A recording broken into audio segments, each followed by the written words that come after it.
Welcome to this episode of the GymInformer podcast. I'm Chris Gilbert, your host for this episode. And today our guests are Steve and Laura Hale.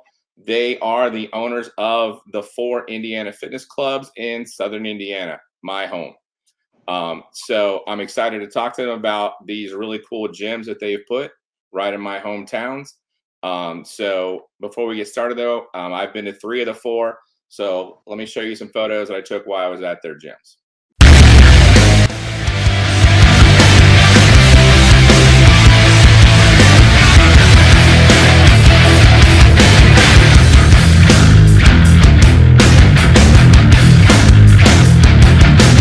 All right, Steve, Laura, thank you guys for coming on. I'm excited to talk to you guys. Actually, Steve, before we get started, I wanted to thank you because you were one of the first gym owners that really bought into what we were doing and kind of embraced what we were doing right from the beginning. It was a little bit of a struggle for us right at the beginning to get people to buy into what we were doing, and you got it right away, and you were on board right away, and we appreciate that. So thank you for that. No problem. Yeah, for anybody who doesn't know, the second I reached out to Steve about coming and reviewing the Bloomington gym and the Bedford gym, he was like, "Yep, just let me know. Come on." And even he just changed the schedule to meet me at the gym, and he was so supportive. It was cool. So before we get started on talking about the gyms, you were a police officer, correct? Correct. Yeah. So how did you go from because you're currently a police officer still, right? I am not. I had to medically retire about a year and a half ago. Okay, so when I first met you, you were still a police officer. Yes, correct. Okay, so how did you go? Because you opened Bloomington while you were still on it as an active police officer. How did you go from being a police officer to deciding I want to own a gym? Well, I'd always worked out and had a love for fitness and just gyms in general. Had been several different ones in the area, and actually used to work out at the Indiana Fitness Club that we bought in 2018 for several years prior to purchasing it. My wife and I, we've always talked about owning some form of a business, and the restaurant scene was not it for us. Nothing else really seemed to coincide with what we were looking for. I actually know the guy that we purchased the gym from. He ran into some issues, and he was actually, he owns another shop in town where they work on vehicles, and he was working on a car that I had, and we were randomly talking, and he's like, "I got to find somebody to buy this gym." And I was like, "What? The gym's maybe we can make this work." And we did a handshake verbal deal right in his office, and I came home and had not even cleared it with my wife yet, but literally came home. I said, "Hey, what do you think about owning a gym?" And she's like, "I've not really thought about that, but that would be pretty cool." And I was like, "Okay, well, we got to figure it out because I think we're going to." And then it was a few weeks later, and we were at the bank, and it all worked out. It was pretty quick and kind of a whirlwind, because when we took the gym over, it needed quite a bit. So we had to repaint. It was missing. It's an 8,000 square foot gym, so it's not huge. And obviously you've been there, but I think it might have had 10 ceiling tiles when we took it over, leaks in the roof, all kinds of maintenance issues we had to deal with. And so we knew we kind of had a little bit of a hill to climb, but we jumped right into the business thing, and then it kind of just took off from there. And I've always been one to push pretty hard once I get my teeth into something. So 1 turned into 2, and 2 into 3, and now we actually just opened we call it IFC Premier. It's just a few doors down from the Bloomington gym, but it's a private gym with it's got larger saunas for individuals. It's got classes in there, and it's all newer Rogue machines and cable machines and stuff that we don't have in other gyms. But it's a semi-private. We're only going to allow about 75 people to work out there. But oh wow, yeah, do a little bit of everything. That's something new, I think, since you've been last. I think you were building it last year there, so it was coming around. I think you were moving in some racks or yeah, probably when I was there. Seems like we do a lot of that, but yeah. Now, as far as the first location, the OG gym in Bloomington, when you re-equipped, because obviously I'm assuming most of that equipment you put in there yourselves. So you went with a lot of Rogue and you went with a lot of Arsenal. Was there a reason that you decided to go with Rogue and Arsenal to equip that gym? I mean, it's most gyms in the towns that I've been to in the size of Bloomington, and the size of your gym don't have a lot of Rogue and Arsenal equipment, but you do. Like, what was your decision there? So, I always thought if I had the opportunity to own a gym, I'd want it to be, like a cool gym, quote unquote, or one that would be geared more towards like what I would like to see in a gym. And, 5 or 6 years ago, I was working out a lot more and used to work out fairly heavy. So I wanted something that would not necessarily be like a bodybuilder gym and not necessarily not really fit into a box in any one way. I wanted it to try to appeal to the most people possible. So it would still be like we have a pretty good circuit area, or a pretty good cardio area. So we have a lot of cardio options, and we just try to.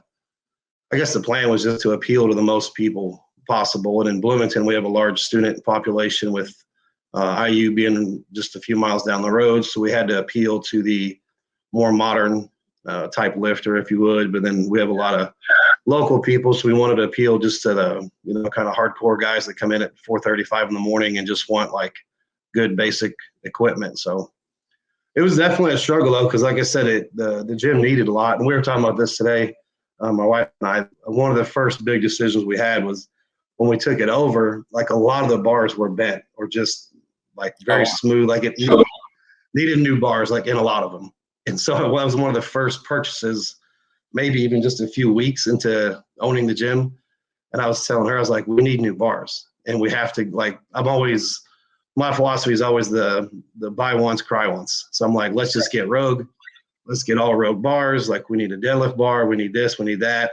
Well, the bill ended up, I think, to Rogue was $7 or $8 grand worth of bars, so she did not see the investment potential that I did. But like once we did that, and then I try to push it out on social media, like, hey, we just got new bars. And then, so I think when people saw that we were actually investing back into the gym, where a lot of gyms stay pretty stagnant and they don't change, we try to put everything back into it. And at the time, like you said, my wife she was a former emergency room nurse. So between her and I both working full time, we didn't necessarily need the income of the gym. We just wanted the gym to be the best possible facility in the area that we could do. And since that time, 5 years ago, I think there's only maybe a handful of machines, and maybe 2 or 3 that are original to when we took it over in 18. Like we've pretty much revamped the entire facility, and the ones that are there are just like favorites that we've tried to move out and people just threw a fit about. Like one is a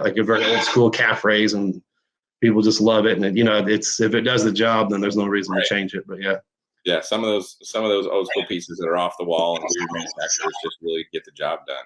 Yeah. But yeah, Bloomington, it's interesting that you said it that way, because to me, Bloomington felt the most, it was a fitness center, but it felt the most like a bodybuilding gym of the 3 of your gyms that I visited. So it definitely had the most hardcore vibe. Was that on purpose, or like, did you want it to have more? To begin with, no.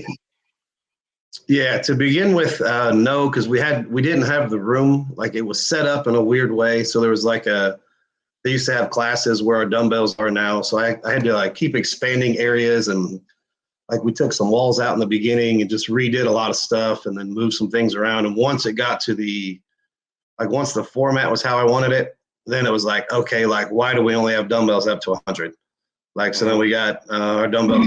We got a rack that's just 105 to 150, because we had some, some of our members that are always very quick to tell you, hey, you know what you need. Hey, you know what you need. And it was, I try to listen to everybody. You can't keep everybody happy, but when, you get multiple people say, man, I wish you guys had heavier dumbbells.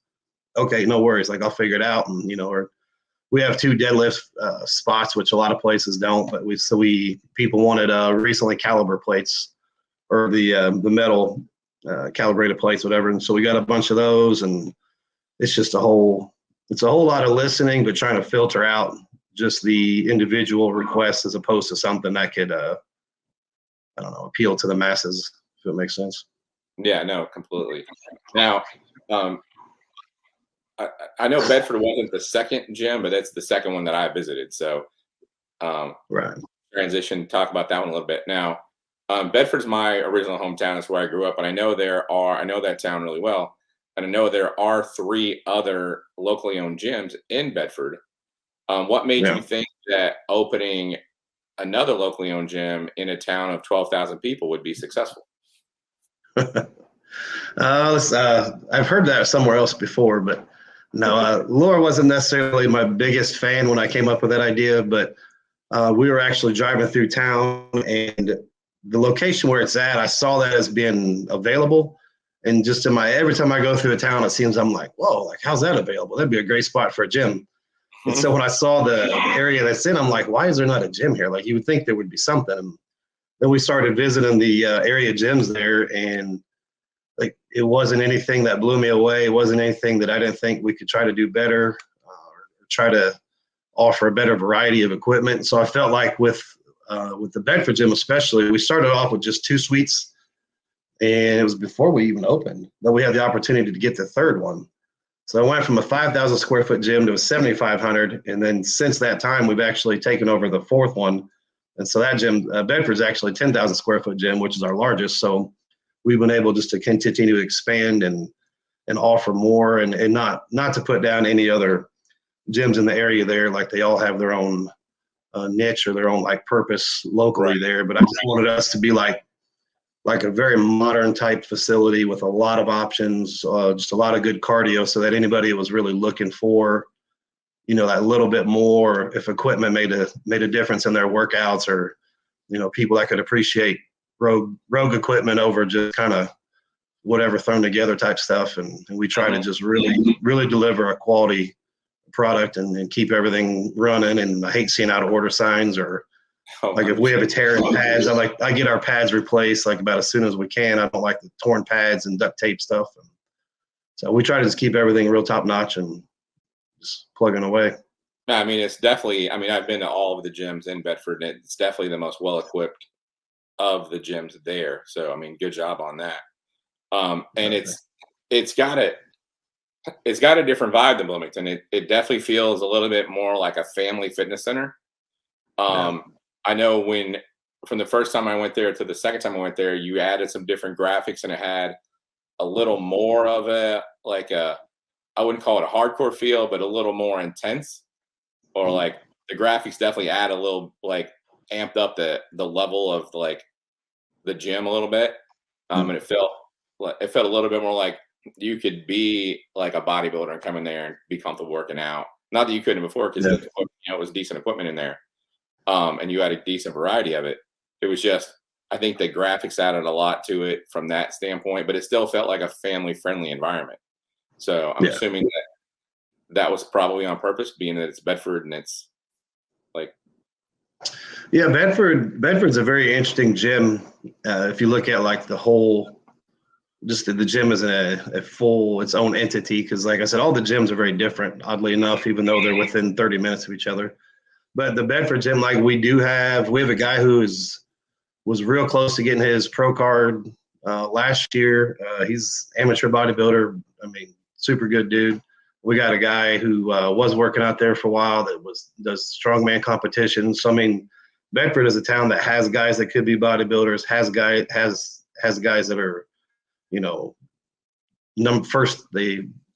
first place in strongman competitions, and just, it's just a huge variety. And then we also have the, kind of small town, I want to say country people, but just people that are very unfamiliar with a gym like that we've taken back through, and we have it. You've been there. The circuit's kind of set up to where it's like all upper body, all lower body, and it's easy to explain.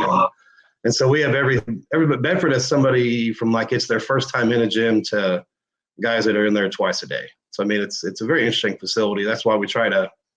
The graphics I just wanted to liven it up a little bit.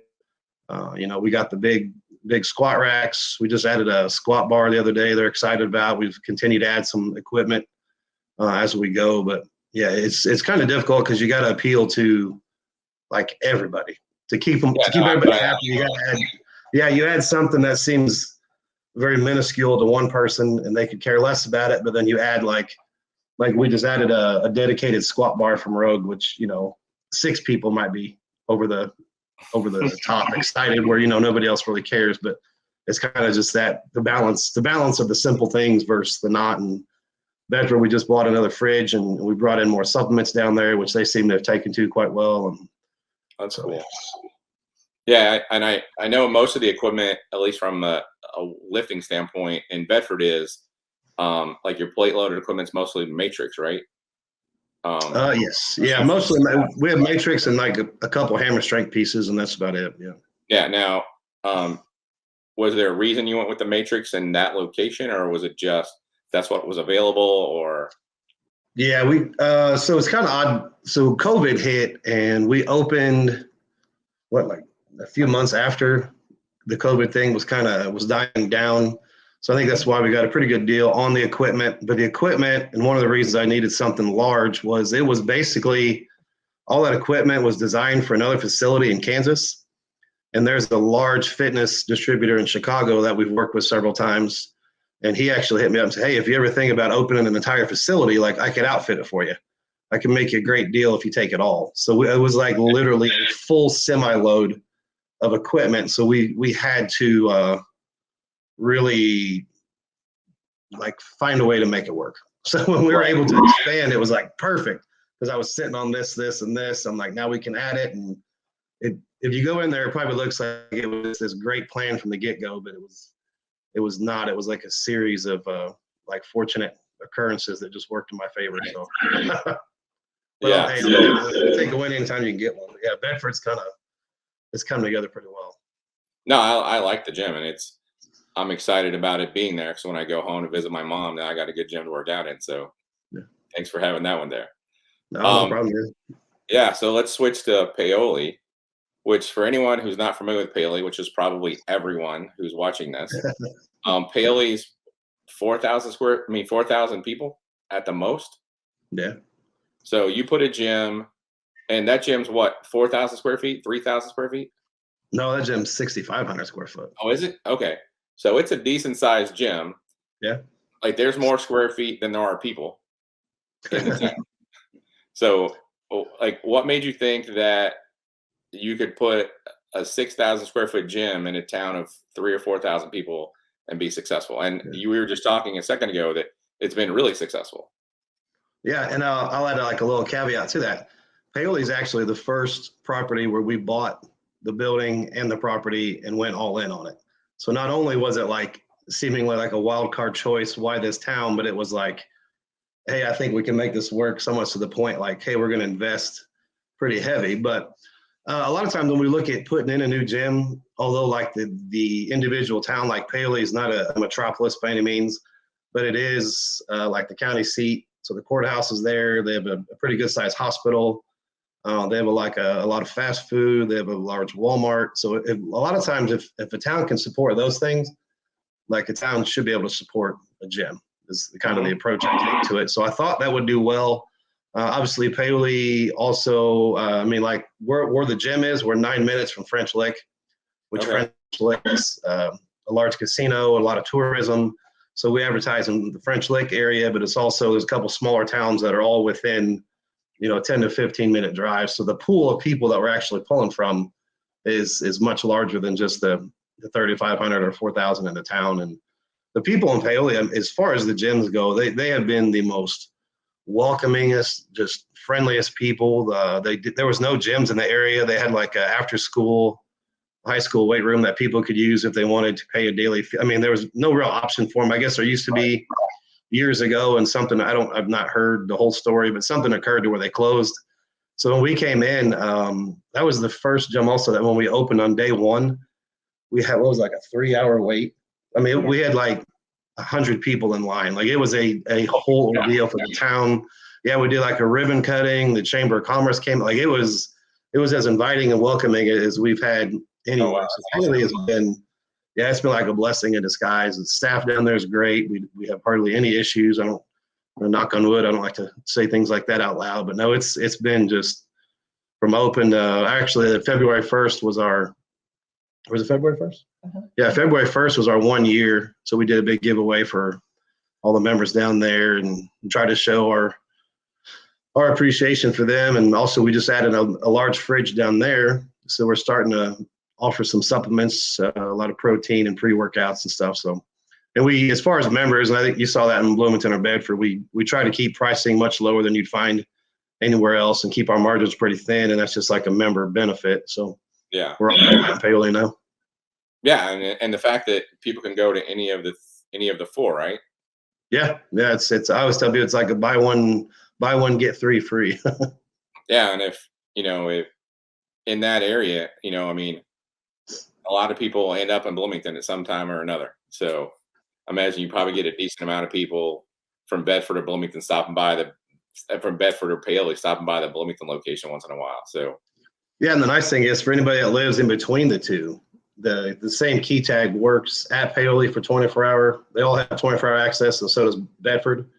The Bloomington runs on a different system, so they have to go during staffed hours. But yeah, you can go between Bedford and Paoli, and there's a couple of guys I know, like they'll ride their bike, they'll get on a motorcycle and ride from Bedford to Paoli just for a reason to get away for an extra hour for the drive. And so yeah, it's kind of cool. yeah, that's nice. Now, the equipment in Paoli was mostly hammer strength, I think. Paoli is a good amount of matrix for the most part, but yeah, we have a few hammer strength pieces. Yeah, I think I was doing chest that day that I was there, and I think I hit a few hammer strength pieces, and I do remember a couple of matrix pieces. So it seemed like it was kind of similarly equipped to Bedford, just not as large and not as much as Bedford. Correct. And I was there.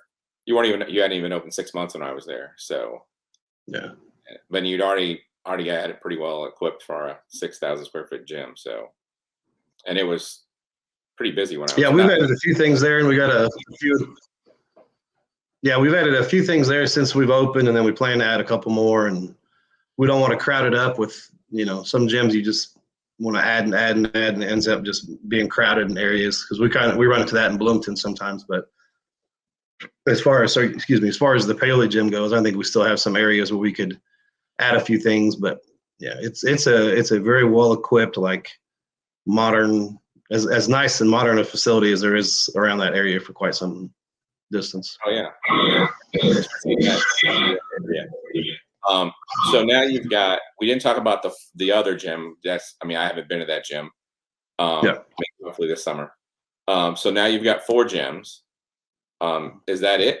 Are you stopping? Are there do you have thoughts on an extra gym or another gym?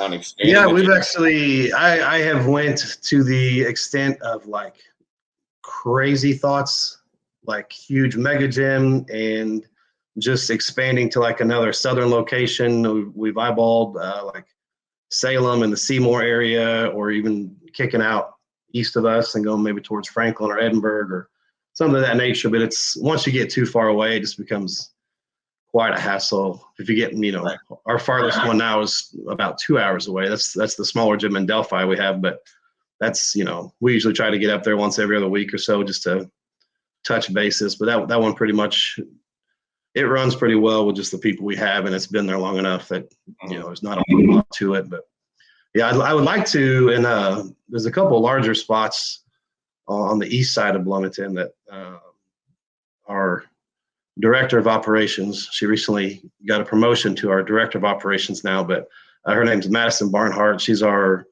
one and only full-time employee right now currently, but Maddie does an absolute ton for us. And so she's kind of been looking at locations that might work and she's got a good eye for what we're going to get into next. So it's always kind of hard to tell. I wish I had a better game plan at times, but it's usually just if I get a idea in my head, I try to figure out a way to make it work. So yeah, we're not done trying yet. I told my wife, I said, I will push hard for like 10 years and then we'll relax. So we're about 5.5 into it. So I got a few more years to push.